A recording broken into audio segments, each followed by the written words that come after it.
I am comparing Temu alcohol markers with the professional brand to see if Temu can be just as good as its professional counterpart. To make it fair, I'll draw one art piece, split it down the middle, Temu on one side, pros on the other, and we'll be comparing blending, colors, and etc.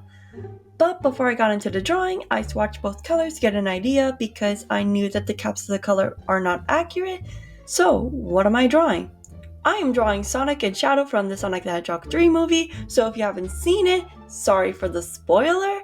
I'll be using Temu markers on the left and the professional ones on the right. Shadow, you get the special treatment because you already suffered enough, and I don't want your fans to come after me. Now let's get into drawing, and I'll start with the Temu markers. I started with the Temu markers, and heads up, I'm a bit rusty with alcohol markers, so it might look a little rough at first.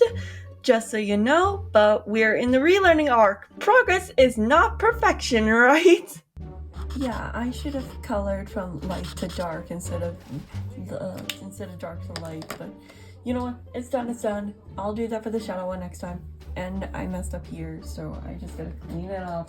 So back to the markers. The Temu markers actually impressed me, and it actually works just like the professional version. When looking into alcohol markers, your choices are actually very limited because of how expensive and costly they are. I have a few minor problems with them. When you get them, one of your markers, or even a few, might crack, which is what happened to me. One of my markers actually cracked and dried out. It's actually a pretty common complaint that I've seen in Temu. I'm lucky to have one of my markers broke, but imagine you getting a markers and you're so excited to draw, only to open them and then realizing that some of your markers actually broke. That's actually a pretty bad bang for your buck if you ask me. And another thing that bothers me a little bit is that a couple of the markers actually get more ink on one side, which led to when you open them, it will splatter some ink all over it because it's an overfill.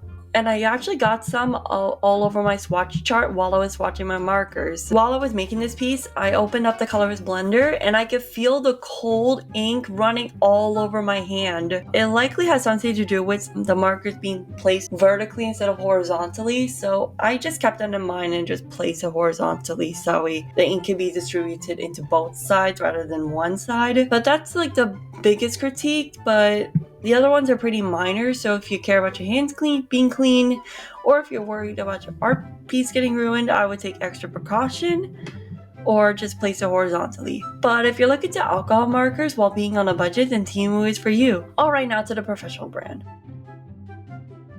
Of course, it's always going to be better in terms of quality, how it blends, but I don't think it should discourage you from making quality art. I mean, look, you can make great art with a pen. I've noticed the color differences between the professional and Temu, and the Temu markers actually appear to be more saturated. Here's an example with Marigold, and as you can see, the expensive markers are less bright, while the cheaper ones are more saturated. So that is something that you should keep in mind while looking into markers. Overall, for those who want to try alcohol markers but don't want to make your wallet cry, then Temu is for you. And if you like it and think that you will use it for future pieces, you can upgrade it to a better marker set. So that's it for today's video. Let me know your thoughts in the comments, and don't forget to like, share, and follow for more art content. You can expect art challenges, animation, storytime videos, or anything related to art. And I'll see you all in the next video. Bye!